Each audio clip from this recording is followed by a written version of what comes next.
So what you're seeing here is that what we did is that we went in and we defined Newton's third law. And we said that whenever one object exerts a force on a second, the second object exerts an equal and opposite force.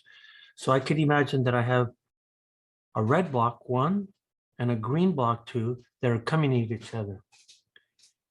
The interaction starts here when these two blocks make contact. So when they make contact, then the forces are clearly defined by Newton's third law. And they say here that the force of 1 on 2 is equal in magnitude to the force of 2 on 1. And you're going to find that that's really surprising. It's almost unbelievable. And then what you're going to see here is that the opposite just means that the force is pointing in the opposite direction. And so here we are. So starting with this, let's start with some series of examples to try to explain what is going on here. So the first thing that I want to do here is that I want to do somewhat of a simple example. And what you're going to find here is that we're going to be pushing on a wall. So Carlos is pushing on a wall. So what happens here is that my push, I'm going to say, is the action on the wall. And then the reaction is going to be the wall pushing me back. And what you're finding here is that this is what's kind of surprising about this. Because when you look at this, right, the wall does not move. So that means here is it's in static equilibrium. And we've studied this before. So if it's at rest, then we know the acceleration is 0. And then the net force is 0. So of course the forces must balance. So you have then balanced forces. No surprise. However, let's look at this situation again. In this situation, we're going to have the exact same setup. Okay. But this time, what is happening? What's happening is that I'm not pushing it. It's Superman that's pushing the wall. And we already know that Superman is super strong. So when I look at this situation, what you're seeing here is that, yes, I have the brick wall, but Superman this time is actually pushing the wall down, right? So here's Superman, and then, of course, he has his cape here. So now what we have here is that we have Superman pushing. And when you look at Superman pushing, what he does in this case is that if you look at this force, you're saying that that pushing force is greater than the wall pushing back. That's not true according to Newton's third law. So if Superman pushes down the wall, N3L clearly states that every action has an equal and opposite reaction, no matter what. So when Superman, even if Superman is pushing down that wall, the wall, the reaction is equal and opposite to this action. And that is surprising, right? That is surprising. In fact, that's what I call a misconception.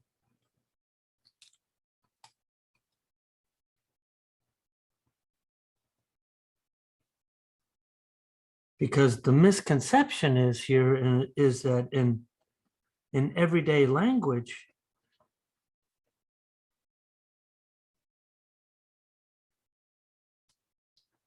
people will say Superman pushed harder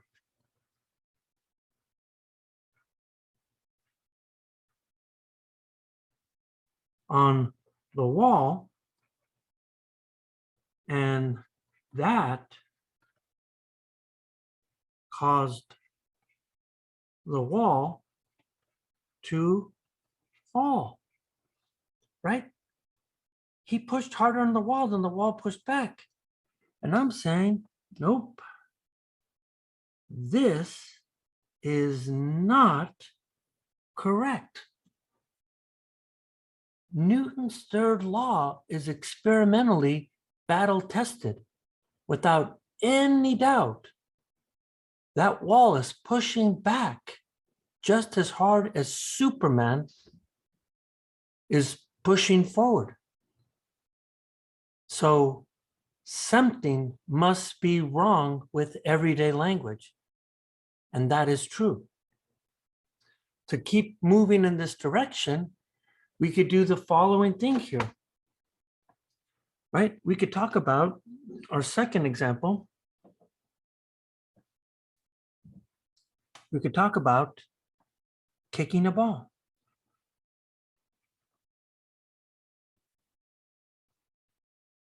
Right? If I talk about kicking a ball, you could imagine that you have a ball.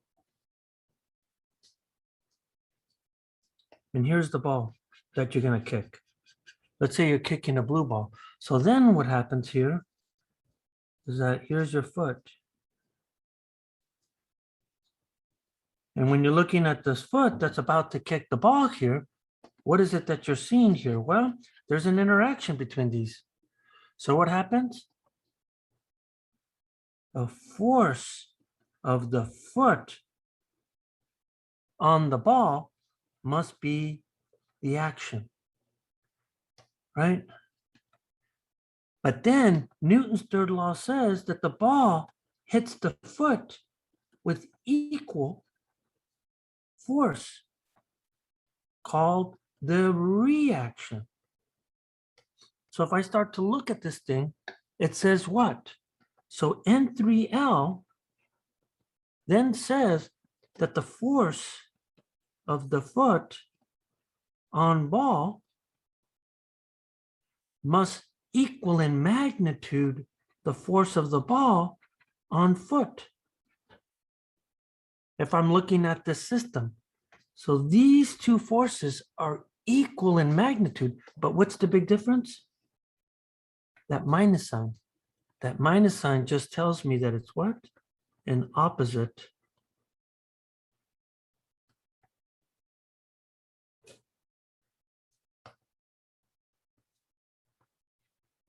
direction. It's in the opposite direction. Again, this is a surprising thing here, right? The foot does not kick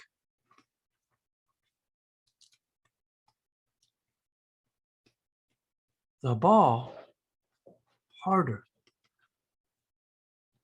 right? It does not kick the ball harder than the ball kicks the foot. That is surprising again. There's a language problem, right? Everybody would say, yeah, that foot kicked the heck out of that ball. But the ball kicked the heck out of that foot. And then we get to 3 here. So when we get to 3, you're going to see that you cannot walk or drive without Newton's third law. Everybody says that if you're walking, what has to happen? Well, it's your foot that makes you walk. Well, kind of, but that's not responsible for what makes you go forward. Think about when you walk. So if you're walking, what actually happens here? Well, what you're doing here is you're taking your foot, and what you're actually doing right here is that you are pushing off the ground with your foot. So what you're seeing here is that you literally are pushing back with your foot. So in order for you to go forwards, what do you got to do? You have to push backwards. As a consequence of this, the thing that drives you forward is the force of the ground. And that is a lot of times what we call friction. So again, to walk forwards,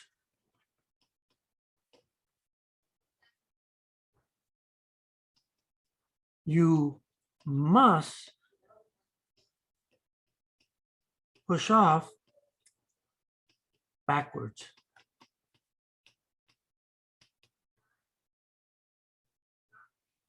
Right?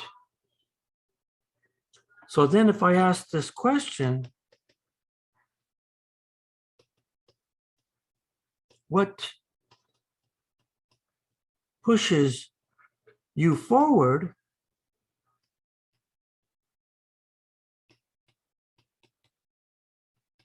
It's the ground, not your foot. It's the ground that pushes you forward, which is surprising. And again, what does Newton's law say?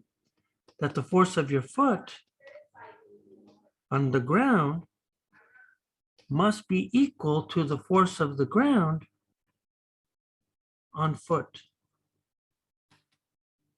So Newton's law says that they're equal in force, but they're opposite in direction. The same thing happens when you're running. So look what it means. So what it is walking versus running? Well, when you're running, what do you got to do? You push harder off the ground, which then implies that the force of the ground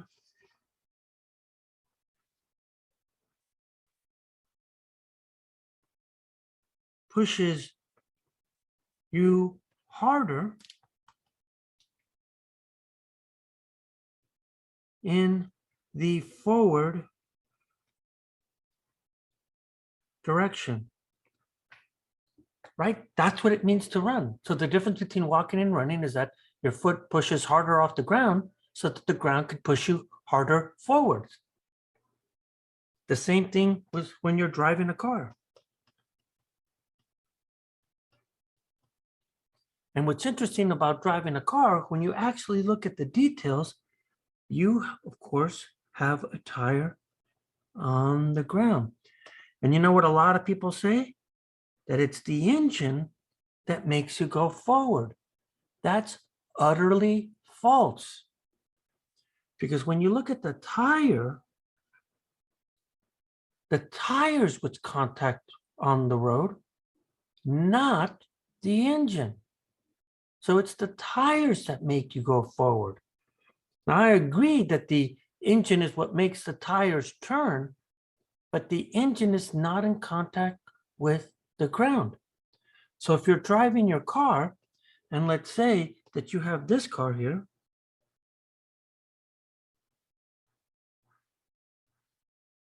let's say it looks something like this. Let's say you have a purple car that you're driving. And let's say that this car is going, let's say, 40 miles an hour. So when I look at the tire, what direction is the tire going? The tire is moving like this. So what happens here is that the tire is then going to be pushing backwards. So the tire pushes backwards so that the road, the force of the road or the ground, which is also the force of friction, that's what pushes you forward. So again, I didn't mean. So what you're seeing here is that in this case, this is the reaction, and this guy here is the action. They have to be equal and opposite again. So now, if you have the same car, and now the car speeds up, right? So now if the car speeds up, what you're going to see here is that the car speeds up. Let's say that this car now is going what? Let's say now it's going 70 miles an hour. So when you're looking at this car as it speeds up, what does that mean? Well, in this case, it has to be what? The force of the tire must be what? Must be larger. So if you want to go faster, the tire has to apply a bigger force backwards so that now the reaction is that the force of the ground is now larger. So that's what it means to go faster. Your tires have to push off harder off the ground. And we can do, one more example just to kind of stress this thing here. What about a fish swimming? Well, if you think about just swimming in a pool, so when people swim in a pool, how do they swim? They take their hand and they push backwards. They push backwards. So people, well, that's not really great English, but how about this here? I'll move this over. People who swim in a pool, they push backwards to go forwards. Just like we've been talking about. So what's the difference here? Now let's look at what a fish does. What does a fish do? Well, if I have a fish,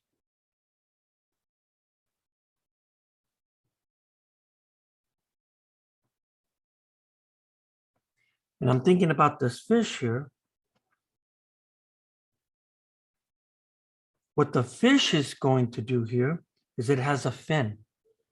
And this is the fin right here. So what happens here? So when you look, the fin creates an action. That's the force of the fin. So the fin pushes off the water. So the reaction is then going to be the force of the water on the fin. So what makes the fish go forward is the water. It's not the fin.